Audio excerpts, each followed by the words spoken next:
Hey y'all, this is Brown at IF Brown, and today we're going to be talking about Acts of Vengeance, which is a storyline that was initially published in issues 64 through 71 of Marvel Comics Presents. And so before I get into it, I should give y'all just a little FYI. There was a company-wide storyline that Marvel Comics had that was also called Acts of Vengeance, which was in late 89 to early 90, I believe, in which you would oftentimes have villains from one series going up against a hero in another series. I mean, for example, you would have, say, Daredevil squaring off with Ultron, who was usually an Avengers foe, or you would have Doctor Doom running afoul of the Punisher, or vice versa, and Doctor Doom was usually a Fantastic Four foe, and then you would have, say, Moon Knight and Punisher teaming up to take on Flag Smasher and Ultimatum, who are usually foes of Captain America. And so oftentimes you'd have some rather, fascinating, sort of one-off stories in which you'd have, conflicts that occurred that would normally never transpire simply because, these characters would have little to no reason to cross paths with one another. But I've read a few of the crossovers, but I didn't read, the whole storyline. I just haven't had the chance to. Haven't had the time to try and find the books that collect the stories. But from what I did read, I mean, they were pretty cool stories. And this particular story that I'm going to be reviewing, while it is called Acts of Vengeance, it's not a crossover with the company-wide storyline that it takes its name from, but it does come about because of something that did happen in that storyline. So there is a connection, but it's not a crossover. It's more like something that happened after the fact. But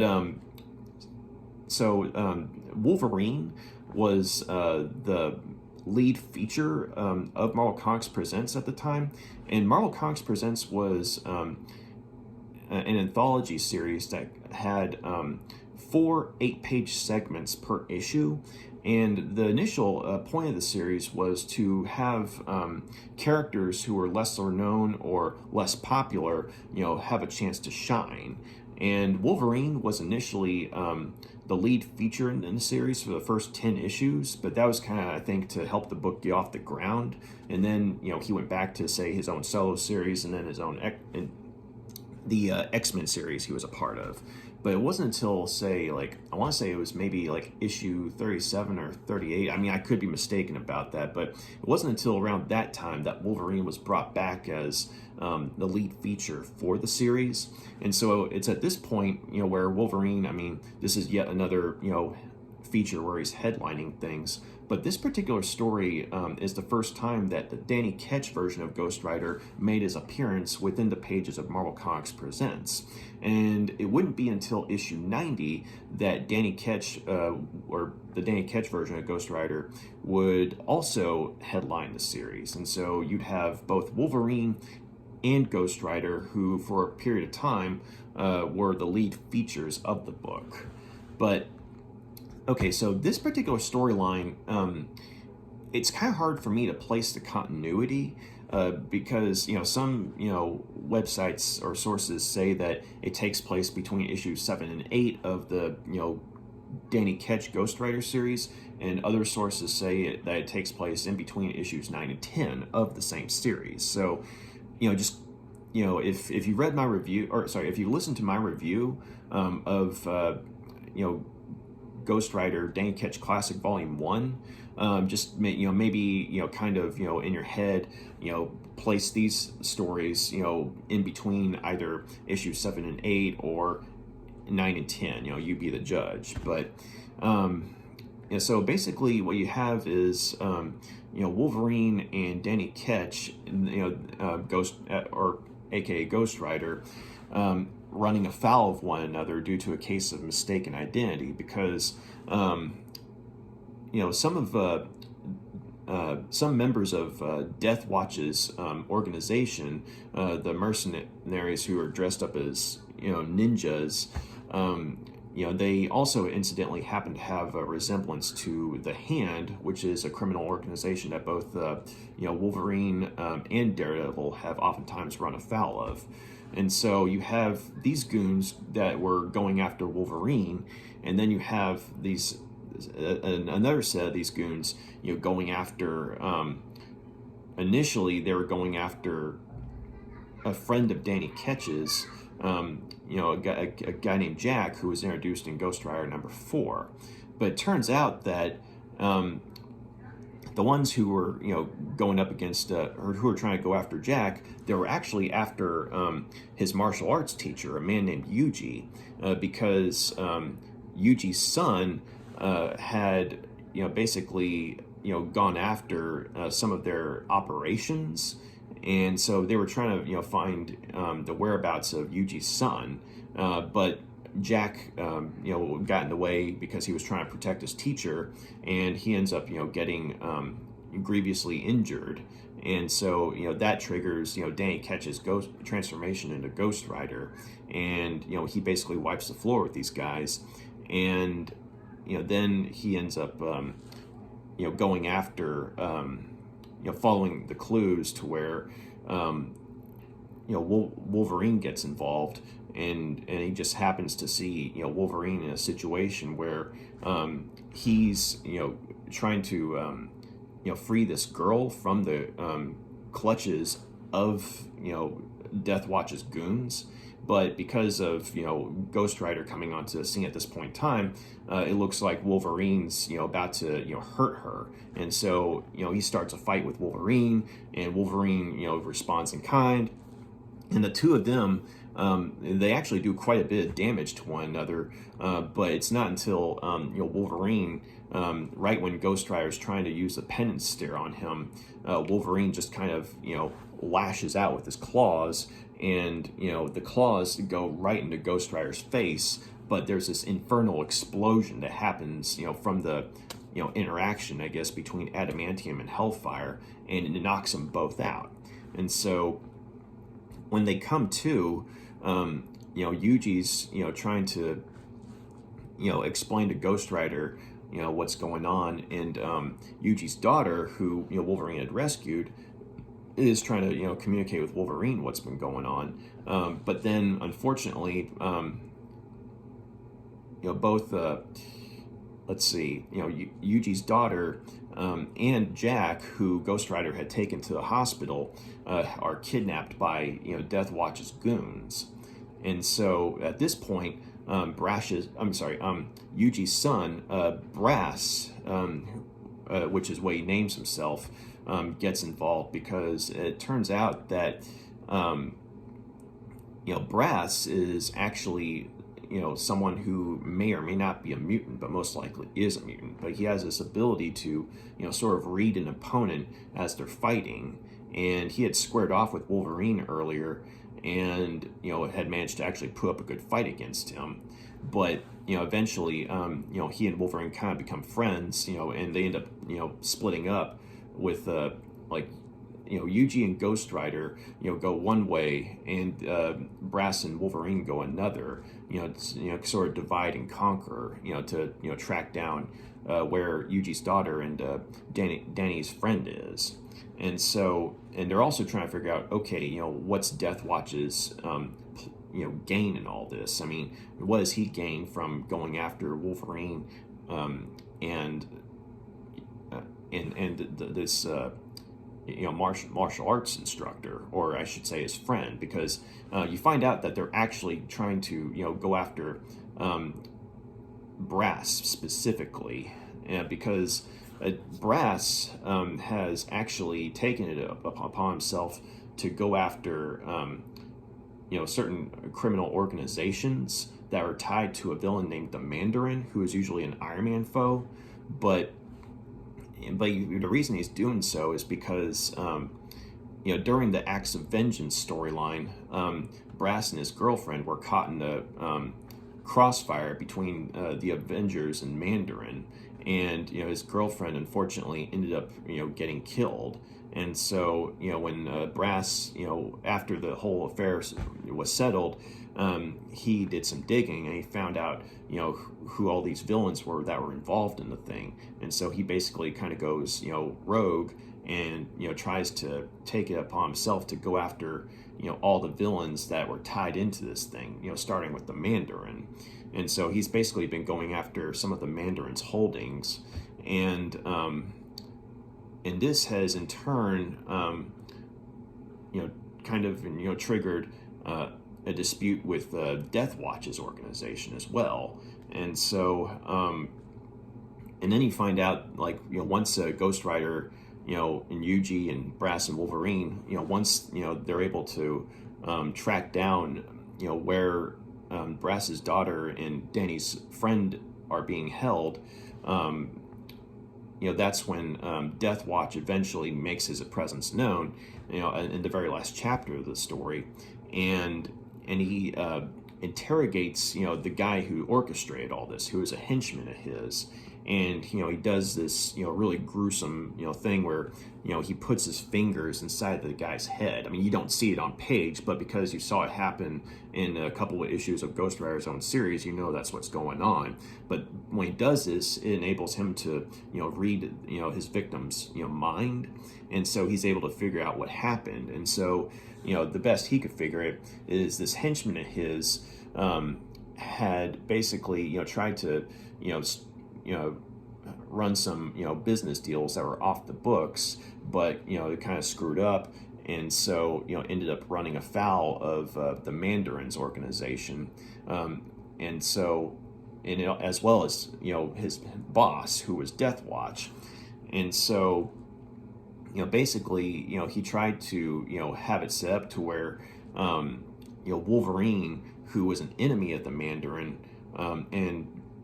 and Brass, who had been going after the Mandarin's holdings, he was trying to have it set up to where Ghost Rider would be the one to take these two out, because he figured if the Mandarin or Deathwatch figured out that he was the one who had tried to screw them both over, well, I mean, yeah, his head would be on the chopping block. And so he figured that by having Ghost Rider, who was a thorn in the side of Deathwatch, going after Wolverine and Brass, who was a thorn in the side of Mandarin, maybe that would be enough of a distraction to cover his scheme up. But once Deathwatch figures all this out, he kills the guy, crushes his skull, and he forces Ghost Rider to try and kill Wolverine and Brass if he wants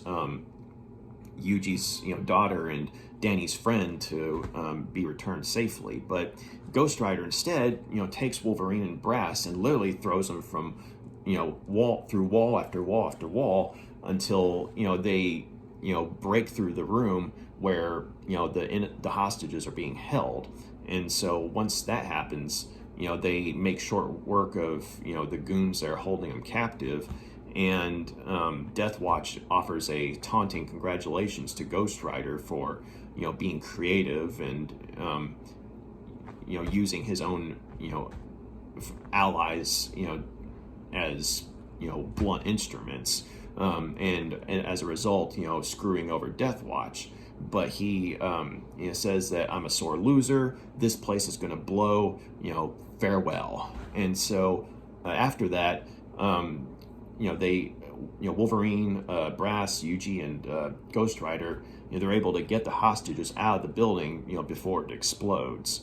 And so after that, they make a point to get Jack and Yuji's daughter to the hospital.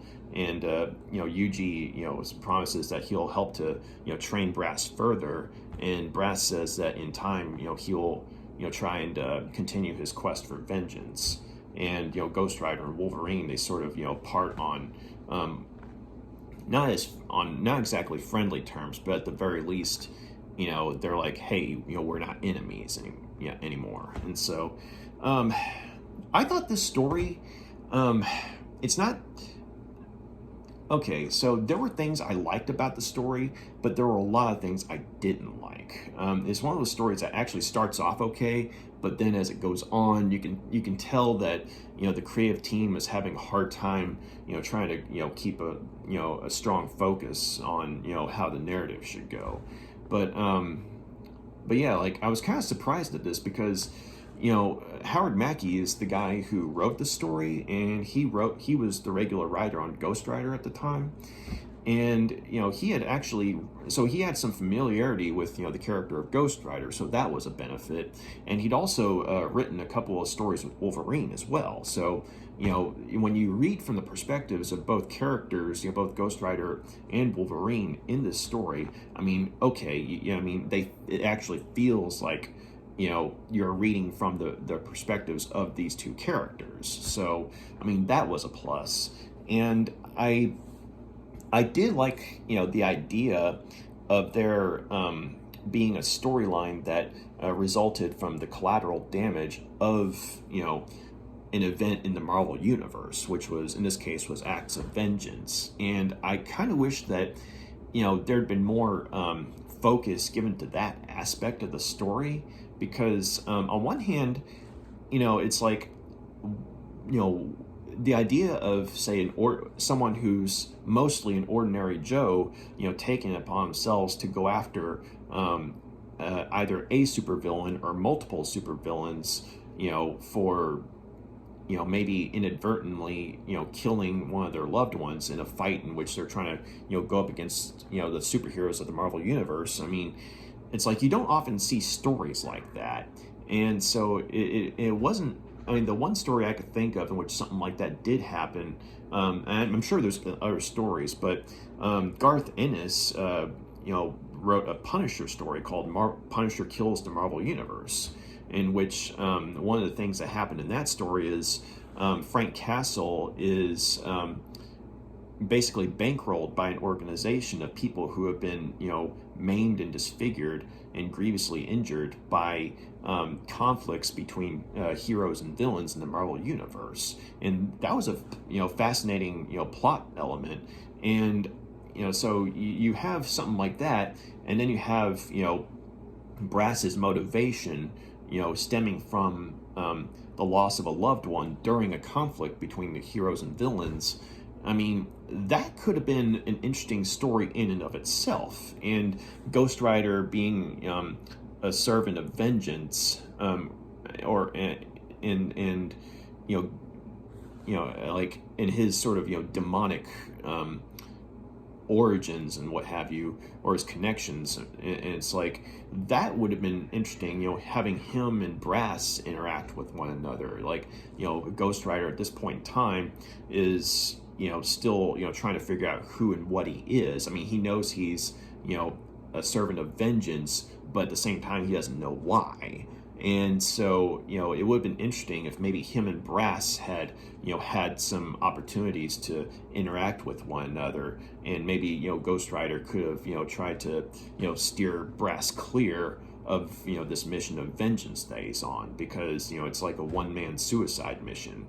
Especially if he's wanting to go after all the villains who are part of Acts of Vengeance. And incidentally, as far as I know, you don't see Yuji or Brass again after the story. So it's safe to say that Brass's mission was a failure. That, or maybe Yuji talked him out of it. I mean, that's another thing. It's like, I mean, Brass, was an okay character, but it's like that there's no way that he himself is going to go after all these villains and successfully kill them. It's just these are popular villains of popular titles, and there's no way you're going to have just some random dude take them out, that kind of thing. But it would. Like, one thing I think that could have helped with that, along with, say, maybe having had Ghost Rider talk with Brass about vengeance, what with, Ghost Rider himself being a servant of vengeance, and then, you could have had that, but, Yuji, I actually liked Yuji's character a lot. He's kind of a combination of Master Splinter from Ninja Turtles and Mr. Miyagi from the Karate Kid. I mean, just kind of put those two together, and you have Yuji, and he was a really cool character, and he's someone that I would have loved to have seen more of, whether it be in the Ghost Rider series or the Wolverine series, or both.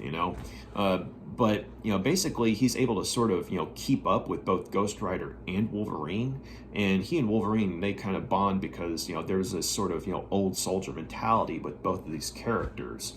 And there are a couple of times where he puts Brass in his place, because Brass is being an impetuous young man and in refusing to listen to Yuji's advice, and so Yuji just basically puts him on his butt at one point, literally. And so when Wolverine and Ghost Rider see that, Wolverine's got a chuckle, and he's like, I can sit down myself, thank you. And even Ghost Rider sits down. And the way that I do like this panel, though, because it looks like the way Mark Texeira drew it, it actually looks like Ghost Rider smiling, like a genuine smile, as opposed to just a skeletal grin, which I thought was a rather amusing moment. And you see Ghost Rider saying, "Go on, sir." And so, so basically, you have little moments like that come about because of Yuji's interactions with the group. And the one thing I could say that with his character, I think that could have improved the story was, him being Brass's father. If maybe say after they had gotten Brass's sister and Danny's friend out of danger, he could have had a sit down with Brass and say, okay, we got the innocents, we got the hostages out of there, but you need to stop. This mission of vengeance, it helps no one. We got lucky this time, but I don't want to lose you. And so he could have had a heart-to-heart father-son conversation like that, and maybe Brass ended up reluctantly changing his mind. That would have been nice to see, because it would have been a nice father-son moment. It would have added some depth and substance to these sort of one-off characters. And it also would have been believable within the context of the Marvel Universe setting as a whole, because it's like, okay, like I said, that Brass himself has no way of going after these villains and killing them by himself, mainly because they're all established villains, and he's just some no-name dude with a, mission of vengeance and maybe some mutant ability. But, that would have helped the story in terms of believability, I think. But the other problem, I think, is that, and I hate to say this because, Howard Mackie, sometimes he's a good writer, but I think other times it's like, he starts off strong, but then he doesn't stick the landing. And so, this isn't anything personal against him, but it is something I've noticed in some of his work.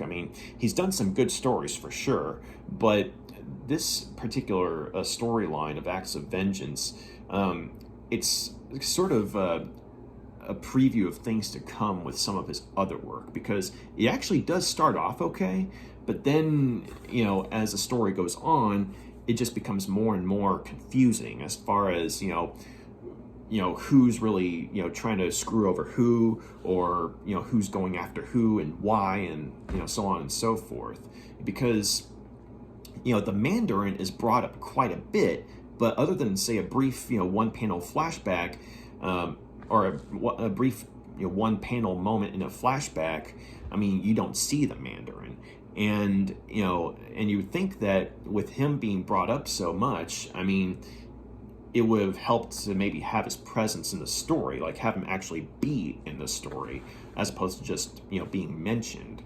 But his lack of involvement in the story is kind of confusing, though, because I don't know, maybe if I had been reading other books in Marvel at the time, like say maybe Wolverine or something, or X-Men or something like that, or Iron Man, I would have understood why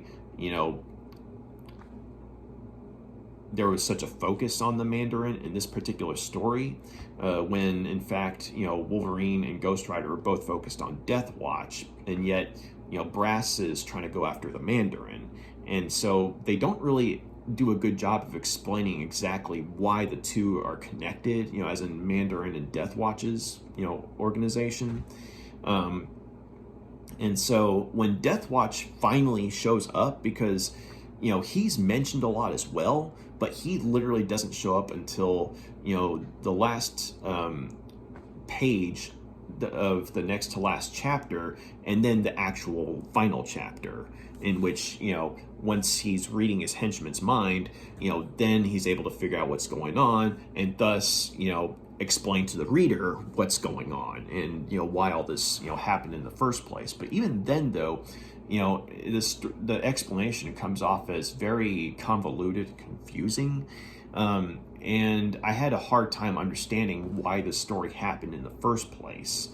And so I thought it was kind of funny. I don't know if it was intentional, I doubt it, but I did think it was amusing that Deathwatch himself was rather confused as to what was going on as well. And so even when he gets the explanation, he's like, there's kind of a the vibe that I got from reading the dialogue and seeing how he was illustrated. Deathwatch just seems as confused as the reader as to why this even happened in the first place. But yeah, so at least Deathwatch, actually does show up eventually, but it's not until the very end. And so I just think that maybe if with some better plotting, having Mandarin and Deathwatch have a far larger role in the story would have made the story make more sense as to why it's happening in the first place. But instead, though, you get a story that ultimately is kind of pointless. There are some things that were neat about the story. Okay, for example, even though it's kind of cliche as far as mistaken identities go, when Wolverine and Ghost Rider fight each other, that was actually pretty cool. And you get this, really neat moment where, Wolverine slashes at Ghost Rider, to a point where, his jacket's, torn apart. And Wolverine realizes, holy shit, I'm actually fighting a demon, because, you see Ghost Rider, without his jacket, and he's just literally, a flaming skeleton. And it's like, okay, that was a pretty badass image. And, you have Wolverine kind of freaked out too. It's not the first time he's fought a demon, but at the same time, it's like, he's thinking that initially Ghost Rider is just some super powered, lug, who's got like a flaming, helmet shtick, but then he finds out, nope, I'm actually fighting a demon of some sort. So, and as far as Wolverine's adamantium being able to basically incapacitate Ghost Rider when he tries to use the penance stare, I thought it was intriguing how that happened, because in some of I seem to remember in some of either Wolverine stories or in X-Men stories, when Wolverine's when Wolverine's going up against someone of a, say, magical nature or supernatural nature, the metal, like whether it be iron or adamantium in Wolverine's case, has some form of adverse effect on magic.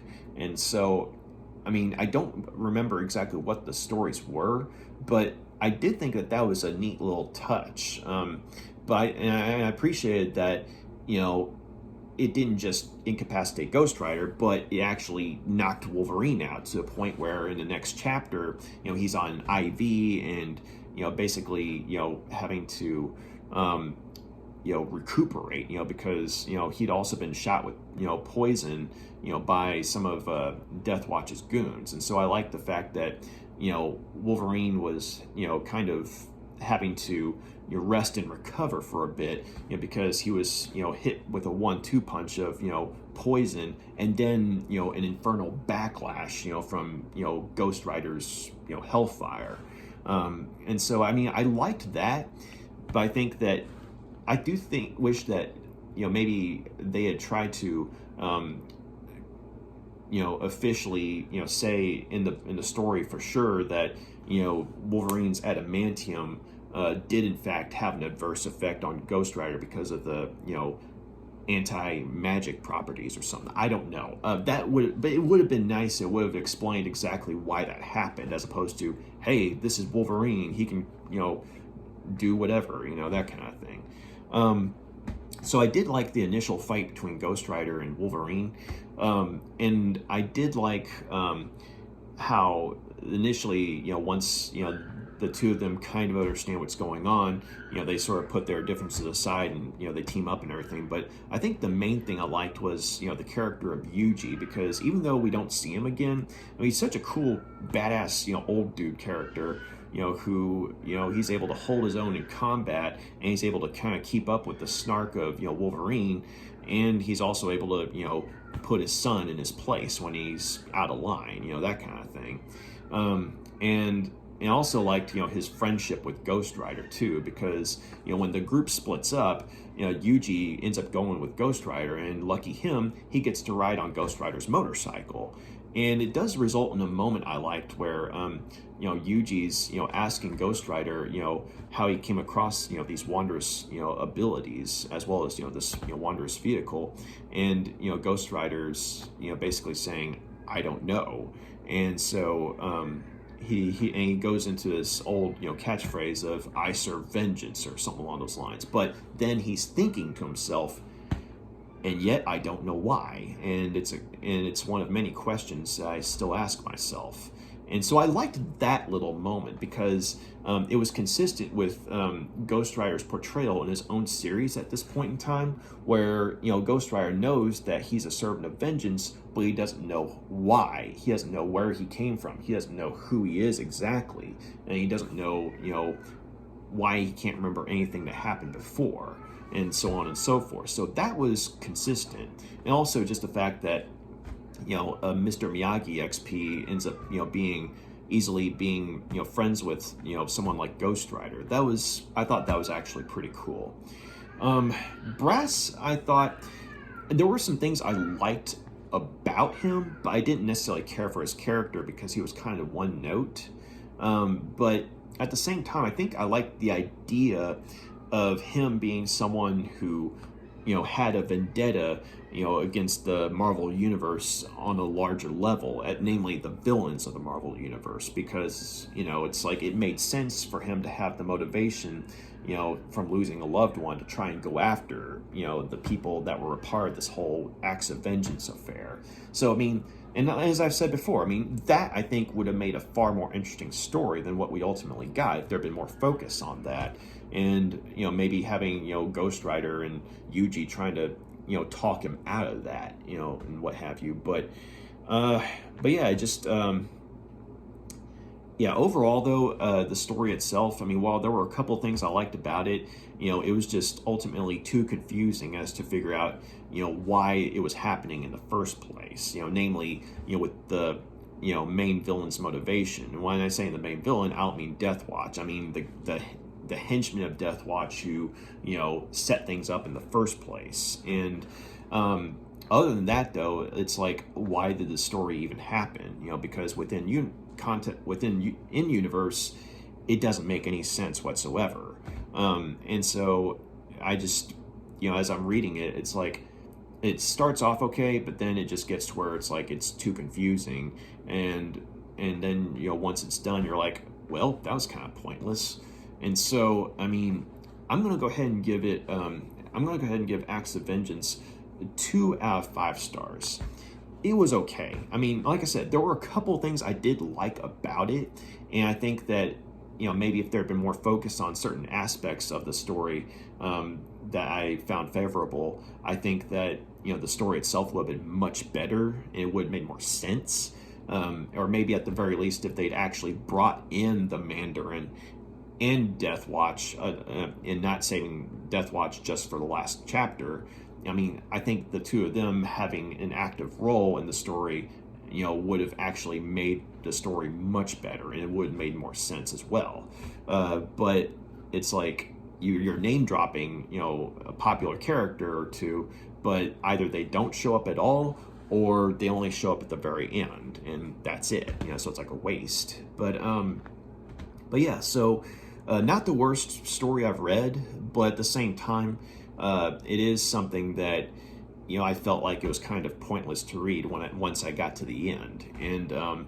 And I would say that, you know, as far as, you know, reading it in general, I mean, if you're a Ghost Rider fan, I mean, yes, it's definitely worth checking out at least once, because this is the first storyline in which, you know, the Danny Ketch Ghost Rider showed up in the pages of Marvel Comics Presents, and it was before he became a headlining character in issue 90. So, I mean, if you're a Ghost Rider aficionado, it's definitely worth checking out in that regard. And also, you know, if you know, like seeing, you know, Wolverine and Ghost Rider either fighting each other or teaming up and what have you. It's the first time that the two of them met, as in Danny Ketch, Ghost Rider, and Wolverine. It's the first time the two of them met, and it's the first time they fought each other, and the first time they teamed up with each other. And they would actually meet again a little later on in the pages of Fantastic Four, in which, you know, for a 3-issue storyline, they were part of a makeshift team of the new Fantastic Four, in which they were also joined by Grey Hulk and Spider-Man, that one was actually a pretty good storyline. But Marvel Comics Presents 64 through 71 was the first time that the two of them met. So if you're kind of a continuity stickler, I mean, yes, it's worth checking out in that regard. But as far as enjoyment, though, it's really not that good of a story, I hate to say. And so if you are going to get these issues, like in my case, I actually thought that, you know, a lot of the stories that were taking place, you know, other than the Wolverine and Ghost Rider story, the other stories in these issues of Marvel Comics Presents, you know, tended to be more entertaining, I thought, and, you know, more interesting. But I'll go ahead and show you all the covers just real quick. So this is the cover of issue 64, excuse me. And you kind of fold it out here.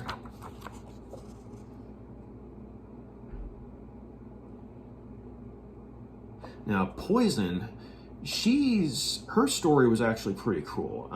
I definitely want to review the storyline that she was in these issues of Marvel Comics Presents at some point in the future.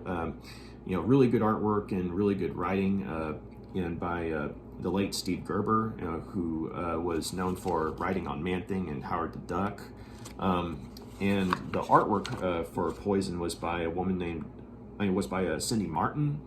And so this was a story that, you know, was way more intriguing than, say, this story ended up being. So I'll get to that, you know, someday. But anyway, so yeah, that was 64. 65.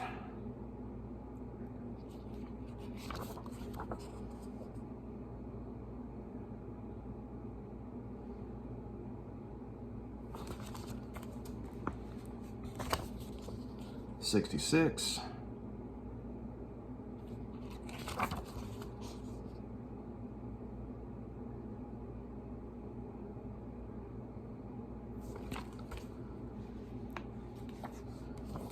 67.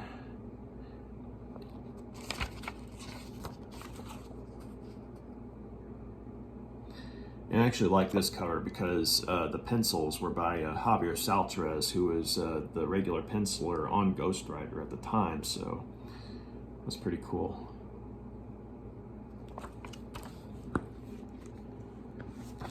We got 68.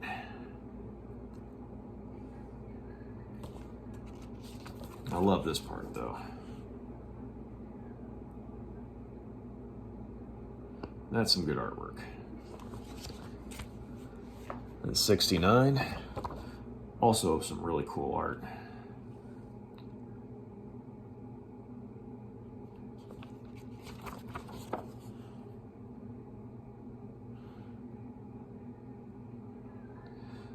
Almost looks like Mobius. I mean, it's not, but it kind of looks like his art. And we got 70, and we have some, you know, old school Rob Liefeld art on the cover. And for the record, that's supposed to be Wolverine's reflection on Ghost Rider's motorcycle.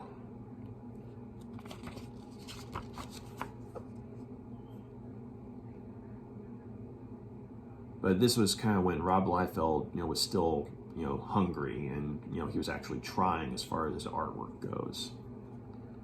So. And last but not least, 71.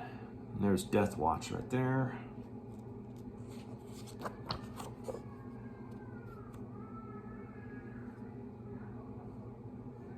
So yeah,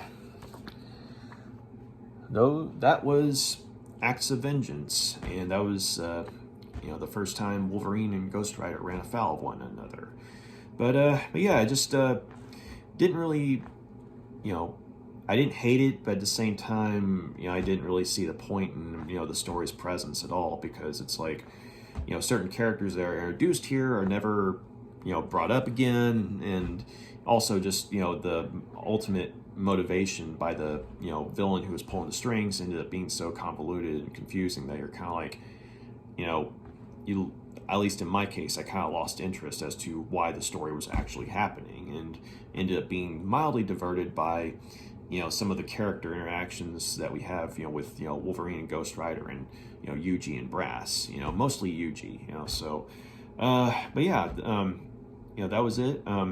So you had Howard Mackie doing the writing, Mark Texeira doing the pencils, and a guy named Harry Candelario, I hope I'm saying his name right, doing the inks. And so so Mark Texeira, it was cool seeing, it was cool seeing him do pencils in this particular story, because he would eventually take over on penciling and inking on the Ghost Rider series after Javier Saltrez left, because when Javier Saltrez was on the book, Texeira mostly did the inks, although he did do penciling and inking for issue number 7. But it was cool to see him doing some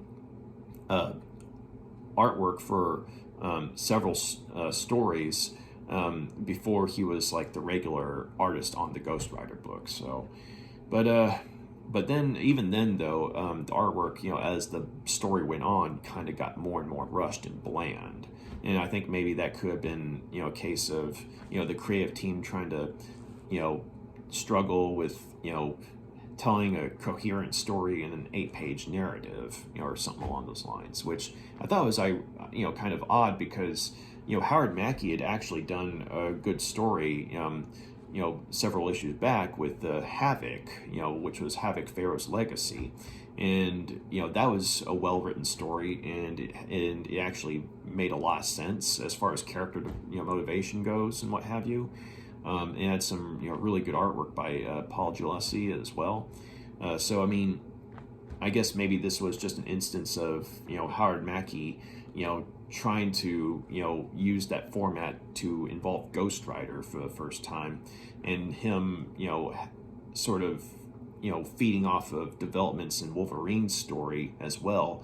Maybe that was too much for him to try and do, because at this point in time he had just started writing Ghost Rider, so he didn't have all the rules in place for that particular character, and he and the readers were trying to figure out who and what Ghost Rider was and what made him tick, and what have you. So maybe this was like an instance where the creative team just like didn't really know how to tell a coherent story with Ghost Rider in the 8-page format at this point in time. And to be fair, Howard Mackie would write a few other stories in Marvel Comics Presents involving Ghost Rider, and and they kind of got better as they went along. So, which leads me to believe that this was a case of him just not being able to properly have Ghost Rider in an 8-page story as of yet, that kind of thing. But yeah, so like I said, 2 stars out of 5. That was my take on it, and if you like what you see here, please feel free to like and subscribe. And you got any questions, comments, drop a line, let me know. And thanks for taking the time to drop by. So y'all take care. Bye.